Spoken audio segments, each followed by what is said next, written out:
Hello दोस्तों, आपका स्वागत है आपके अपने चैनल राजीव कॉम्पिटिटिव क्लासेस पर। तो आज के इस वीडियो में हम सल्तनत काल के आखिरी दो वंश सैयद वंश और लोदी वंश को पढ़ेंगे।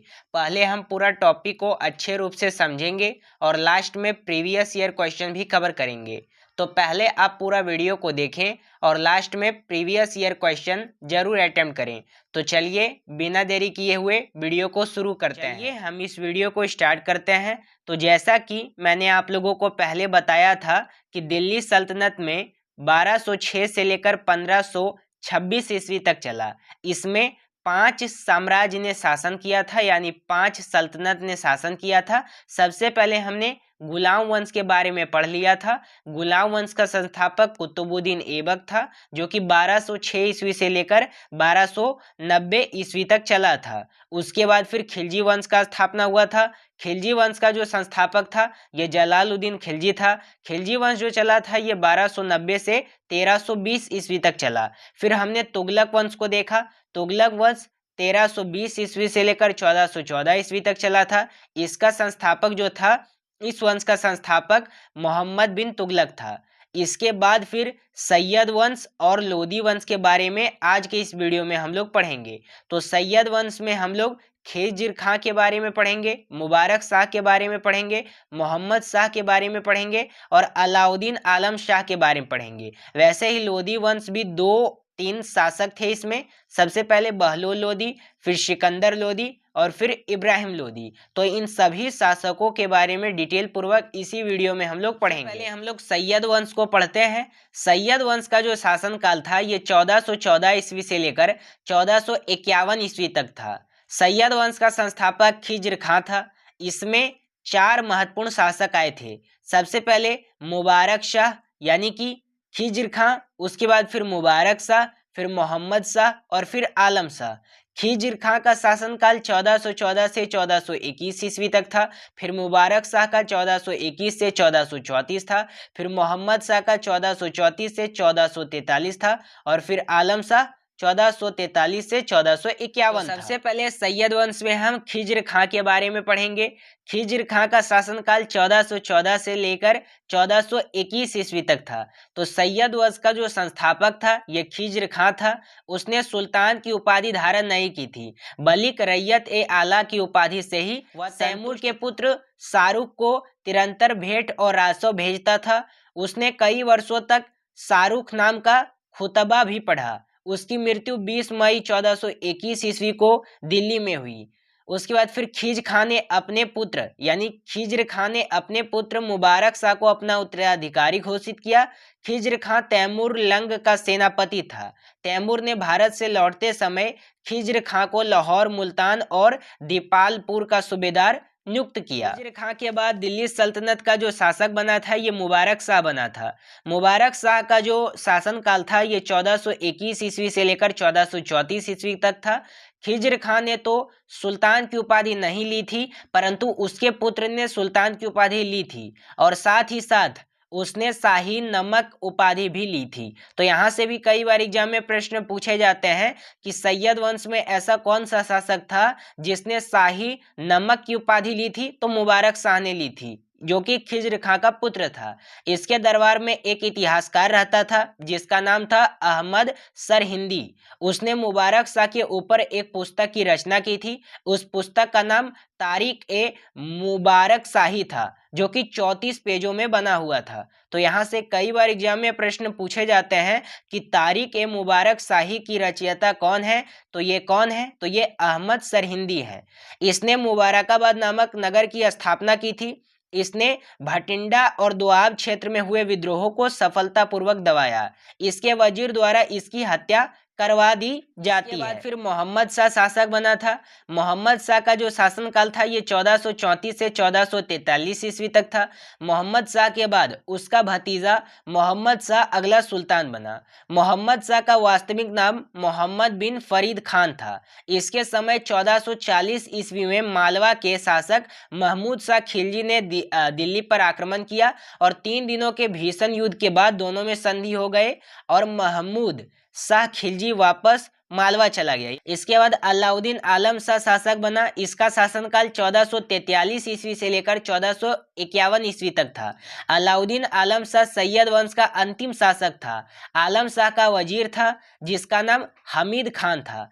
उसके हमीद खान से मतभेद होने के कारण वह दिल्ली छोड़कर बदायूं चले गए और यहीं उसकी मृत्यु हो जाती है। उसके वजीर ने दिल्ली का राजपाट बहलोल लोदी को सौंप दिया। यानी उसका जो वजीर था, यानी कि अलाउद्दीन आलम शाह का जो वजीर था हमीद खान, उसने क्या किया था, दिल्ली का जो राजपाट था ये बहलोल लोदी को सौंप दिया था और बाद में बहलोल लोदी ने लोदी वंश की स्थापना की। सैयद वंश के बाद लोदी वंश का उदय हुआ जिसका शासनकाल 1451 से लेकर 1526 ईस्वी तक था। लोदी वंश में कुल 3 शासक हुए थे। पहला बहलोल लोदी, दूसरा सिकंदर लोदी और तीसरा इब्राहिम लोदी। तो सिकंदर लोदी का शासनकाल और इब्राहिम लोदी का शासनकाल, इसमें 2 महत्वपूर्ण शासक थे। इनके बारे में हम लोग डिटेल पूर्वक इसी वीडियो में पढ़ेंगे। सबसे पहले बहलोल लोदी के बारे में पढ़ते हैं। बहलोल लोदी ने दिल्ली में लोदी वंश की स्थापना की।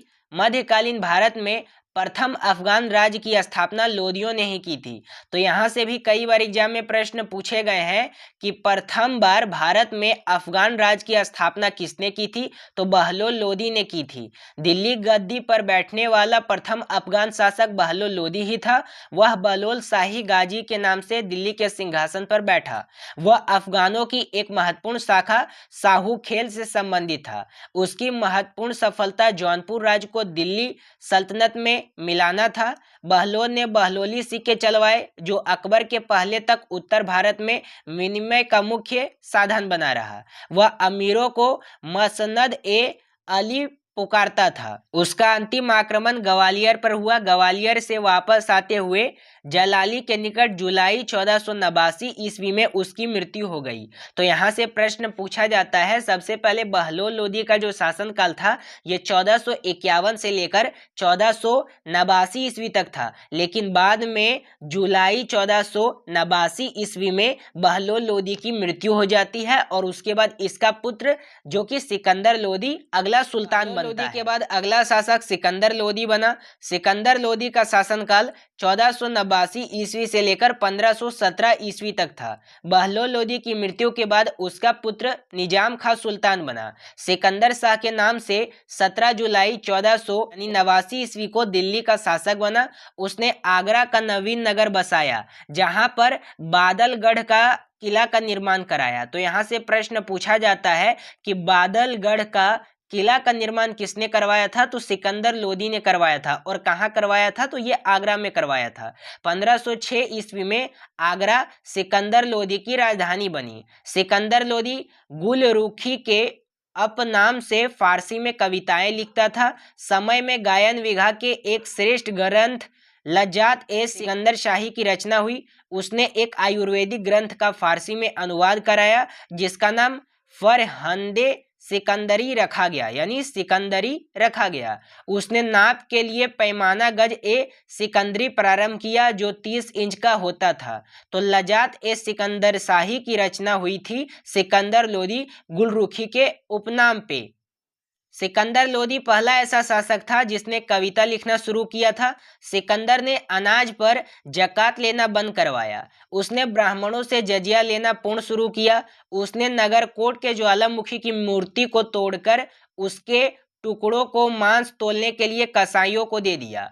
उसने मुहर्रम में तजिए निकालना भी बंद कर दिया था और मुसलमान स्त्रियों को पैरों और संतों की मजारों पर जाने से रोक दिया। सिकंदर लोदी की मृत्यु 21 नवंबर 1517 ईस्वी को आगरा में हुई। तो यहाँ से प्रश्न पूछा जाता है कि भारत में सबसे पहले मुहर्रम पे जो तजिया निकलती है उसको बंद किसने करवाया था, तो सल्तनत काल का लोदी वंश का शासक सिकंदर लोदी ने करवाया था। और इसने जाकात लेना बंद लोदी के प्रमुख कार्य 1504 में इसने आगरा शहर की स्थापना की और बाद में आगरा को ही अपनी राजधानी बनाई थी। तो यहाँ से भी कई बार एग्जाम में प्रश्न पूछा जाता है कि आगरा शहर की स्थापना किसने की थी, तो सिकंदर लोदी ने की थी। इसने कृषि विकास के लिए गज-ए-सिकंदरी नामक प्रमाणित नाप का प्रचलन किया, जिसका उपयोग भूमि को मापने के लिए किया जाता था। सिकंदर लोदी एक लेखक भी था और वह फारसी भाषाओं में कविताएं लिखा करता था,